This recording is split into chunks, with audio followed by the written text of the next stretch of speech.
Okay dear students, next जो हमारे पास आता है रूरल डेवलपमेंट में, लास्ट डे में हम कर रहे थे ऑर्गेनिक फार्मिंग। अब उसके बाद जो नेक्स्ट आता है, नेक्स्ट हमारे पास ऑर्गेनिक फार्मिंग से ही रिलेटेड है।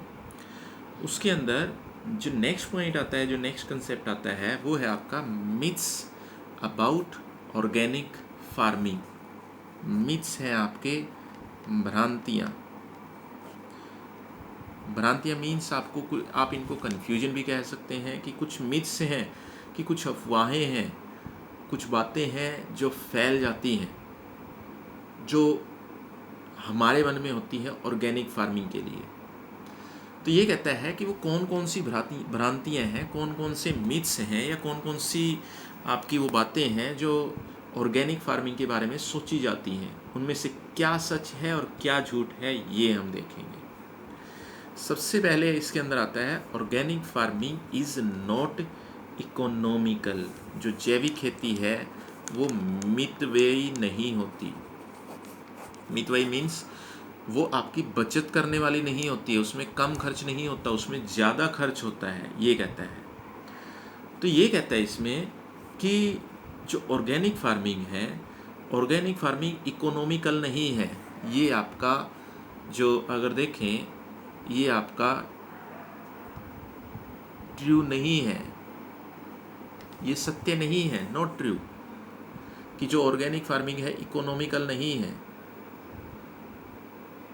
अब ये इसने ये कहा है कि ये मितव्ययी नहीं है, तो ये हम ये कहते हैं कि ये सत्य नहीं है, कि ये मितव्ययी नहीं है। क्यों? क्योंकि यहाँ पर अगर देखें, यहाँ पर जो हमारे पास जो देसी खाद होती है, जो हमारे पास कंपोस्ट फर्टिलाइज़र है, या जो एनिमल मैन्योर है, कंपोस्ट फर्टिलाइज़र अगर देखें, कंपोस्ट फर्टिलाइज़र की जो लेबर कोस्ट है, जो श्रम लागत है, वो तो ज़्यादा ज़रूर होती है, लेकिन अगर टोटल कोस्ट देखें, अगर हम टोटल कोस्ट चेक करते हैं ऑर्गेनिक फार्मिंग की, तो वो कम ही मिलती है। किसके कंपैरिजन में? जो केमिकल फार्मिंग है उसके कंपैरिजन में। इसके कंपैरिजन में टोटल कॉस्ट हमेशा कम ही मिलती है, कि जो कंपोस्ट खाद बनाते हैं उसके लिए जो लेबर के ऊपर हमें खर्च करना पड़ता है वो थोड़ा ज़्यादा ज़रूर है, बट जो टोटल कॉस्ट है फाइनली वो कम ही होती है केमिकल फार्मिंग के कंपैरिजन में। तो ये इकोनॉमिकल है, ये जो गलत है, ये कहा जा रहा है कि ये इकोनॉमिकल नहीं है। नेक्स्ट कौन सा है? नेक्स्ट है आपका yields in organic farming are lower than chemical farming. अब ये है आपका यील्ड्स इन ऑर्गेनिक फार्मिंग, कि जो केमिकल फार्मिंग है उसके कंपैरिजन में अगर ऑर्गेनिक फार्मिंग को अगर देखें, तो जो इसका यील्ड्स मीन्स जो इसका उत्पादन है, ये कह रहा है कि जो ऑर्गेनिक फार्मिंग का जो प्रोडक्शन है वो कम होता है, किससे? केमिकल फार्मिंग से। तो ये कहता है ये भी सच नहीं है, नॉट ट्रू, ये भी सत्य नहीं है। स्टार्टिंग में अगर देखें, स्टार्टिंग में जो प्रोडक्शन है ऑर्गेनिक फार्मिंग का वो लोअर ज़रूर होता है, लेकिन धीरे धीरे धीरे जैसे अगर आगे बढ़ते चले जाते हैं, लॉन्ग टाइम पीरियड में ये जो प्रोडक्शन है ये अपने आप बढ़ जाता है। तो ये कहता है कि स्टार्टिंग में अगर देखें, स्टार्टिंग में हमें लॉस हो सकता है, जो प्रोडक्शन है वो भी कम रह सकता है, लेकिन जैसे जैसे हम आगे बढ़ते चले जाते हैं, जो हमारा प्रोडक्शन है ऑर्गेनिक फार्मिंग का वो अपने आप इंक्रीज हो जाता है। ये केवल स्टार्टिंग की बात है, तो ये ट्रू नहीं है। एक्चुअल में जो केमिकल फार्मिंग का जो प्रोडक्शन है वो ऑर्गेनिक फार्मिंग के कंपैरिजन में ज़्यादा नहीं होता। एक आता है इसके अंदर organic farming only for big farmers, कि जो ऑर्गेनिक फार्मिंग है वो केवल बिग फार्मर्स, केवल बड़े किसानों के लिए है, कि वो केवल बड़े किसानों के लिए है, छोटे किसानों के लिए उपलब्ध नहीं है। वो छोटे किसानों के लिए सही नहीं है। तो ये कहता है कि केवल बड़े किसानों के लिए ही ये है, और उन्हीं को केवल लाभ होता है। लेकिन ये कहता है यहाँ पर कि अगर सच्चाई देखें, अगर सही तरीके से देखें, पिछले कुछ टाइम से जो एक्सपोर्ट हैं वो बढ़ते जा रहे हैं। तो ये क्या कर रहे हैं, जो एक्सपोर्ट बढ़ते जा रहे हैं, इनका बेनिफिट क्या है कि जो स्मॉल फार्मर्स हैं, स्मॉल फार्मर्स भी एक्सपोर्ट कर सकते हैं। स्मॉल फार्मर्स के पास प्रोडक्शन तो कम होता है, लेकिन एक्सपोर्ट अगर करते हैं तो हमें अच्छे प्राइसेस मिल जाते हैं इंटरनेशनल मार्केट के अंदर, जो बाहर मार्केट है उसके अंदर। तो ये कह रहा है कि यहाँ अगर डोमेस्टिक मार्केट में देखें, या डोमेस्टिक मार्केट में तो प्रॉफिट आपको, जो छोटे किसान हैं, प्रॉफिट बहुत कम होता है, लेकिन एक्सपोर्ट अगर करते हैं तो बेनिफिट जो है वो ज़्यादा हो जाता है।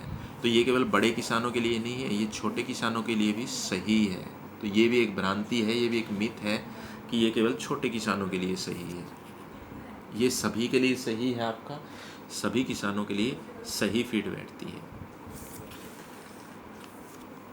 Non use of chemical fertilisers and pesticides is organic farming. ये कहता है non use of chemical fertilisers and pesticides is organic farming, कि रासायनिक उर्वरकों, केमिकल फर्टिलाइजर्स एंड पेस्टिसाइड्स और कीटनाशकों का प्रयोग ना करना ही ऑर्गेनिक फार्मिंग है। कि जो जैविक खेती है वो क्या है, कि जैविक खेती रासायनिक उर्वरकों तथा कीटनाशक दवाओं का प्रयोग ना करना ही जैविक खेती है। तो ये कहता है ऐसा नहीं है, ये भी यहाँ पर ये भ्रांति जो है, ये फालसी, ये भी सही नहीं है। जो जैविक खेती है, मैं स्टार्टिंग में जब मीनिंग किया उस टाइम भी मैंने आपको बताया था कि जैविक खेती का मीनिंग यहाँ पर सोयल की जो हेल्थ है उसको इम्प्रूव करना है, सोयल की हेल्थ को इम्प्रूव करना है, ना कि केवल इनका यूज़ बंद करना है। तो जैविक खेती है, जैविक खेती से हम भूमि को भोजन देते हैं। जो हमारे पास सोयल है, भूमि के अंदर जो मिट्टी है, मिट्टी को भोजन देते हैं, ना कि पौधों को भोजन देते हैं। तो ये गलत है कि केवल अगर ये कहा जाता है कि हम इनका प्रयोग ना करना ही जैविक खेती है, ये गलत है। हम भूमि के स्वास्थ्य को बनाते हैं, मिट्टी के स्वास्थ्य को बनाकर रखते हैं, और मिट्टी के स्वास्थ्य को बनाकर रखने के लिए ही हम ऑर्गेनिक फार्मिंग स्टार्ट करते हैं। उसी से प्रोडक्शन बढ़ता है, उसी से क्वालिटी आती है। एक इसके अंदर मिथ और आ जाती है, वो क्या है कि जो कंपोस्ट है, फिफ्थ इसके अंदर आ जाती है एक मिथ और, कि जो कंपोस्ट फर्टिलाइज़र है, जो कंपोस्ट खाद है, जो देसी तरीके से बनाई जाती है, उसके थ्रू हम सारी चीज़ें, जो कंप्लीट न्यूट्रिशन है, जो पूर्ण पोषण है, वो हम हमारी खेती को नहीं दे सकते। तो ये भ्रांति आ जाती है। तो ये कहता है ये सही नहीं है। क्यों? क्योंकि हम जो न्यूट्रिशन है, या हम जो अच्छा भोजन है, हम प्लांट्स को या पौधों को हमें देना ही नहीं है। जब हम पहले ही डिस्कस कर चुके हैं, हमें क्या करना है, हमें जो सोयल है, जो मिट्टी है, उसकी हेल्थ को इम्प्रूव करना है। जो सोयल है उसकी हेल्थ को इम्प्रूव करना है। तो हम उसकी हेल्थ को इम्प्रूव करते हैं। जो मिट्टी के अंदर भिन्न भिन्न प्रकार के, तरह तरह के जो जीव हैं, जो आपके जो पलते हैं, वो सारे के सारे वो दोबारा से इसके अंदर रीजनरेट किए जाते हैं। हम इसके लिए ये वर्ड यूज़ कर सकते हैं। और वो सारे के सारे क्या करते हैं, वो सारे के सारे जो सोयल की जो फर्टिलिटी पावर है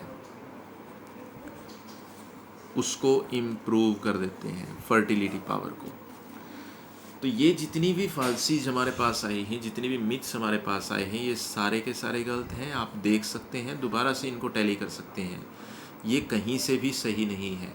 चाहे ये कहता है कि ऑर्गेनिक फार्मिंग जो है वो इकोनॉमिकल नहीं है, ये भी गलत है। इकोनॉमिकल है। जैसे जैसे हम आगे बढ़ेंगे, जैसे जैसे प्रोडक्शन बढ़ेगा, ये इकोनॉमिकल अपने आप बन जाती है। जो प्रोडक्शन है, प्रोडक्शन भी पहले के कंपैरिजन में अगर देखें, स्टार्टिंग में कम होता है, बट जैसे जैसे जैसे जैसे आगे बढ़ते चले जाते हैं, प्रोडक्शन भी आपका आगे इंक्रीज होता है और बहुत ज़्यादा हो जाता है। ऑर्गेनिक फार्मिंग जो है वो केवल बिग फार्मर्स के लिए नहीं है, स्मॉल फार्मर्स के लिए भी है। स्मॉल फार्मर्स भी एक्सपोर्ट के थ्रू अच्छा प्रॉफिट कमा सकते हैं। जो ऑर्गेनिक फार्मिंग है उसका मीनिंग केवल केमिकल फर्टिलाइज़र और पेस्टिसाइड को बंद करना नहीं है, ये भी मिथ है आपकी। और केवल ये कहते हैं कि कंपोस्ट खाद ही जो है, देसी खाद जो है वो पर्याप्त नहीं है, ये भी मिथ है, वो पर्याप्त है। उसी के थ्रू के सारे जो न्यूट्रिएंट्स हैं या जो आपके पोषक तत्व हैं वो भूमि को मिल सकते हैं। तो ये सारे के सारे मिथ हैं, इनके ऊपर विश्वास नहीं किया जा सकता जो ऑर्गेनिक फार्मिंग के हैं।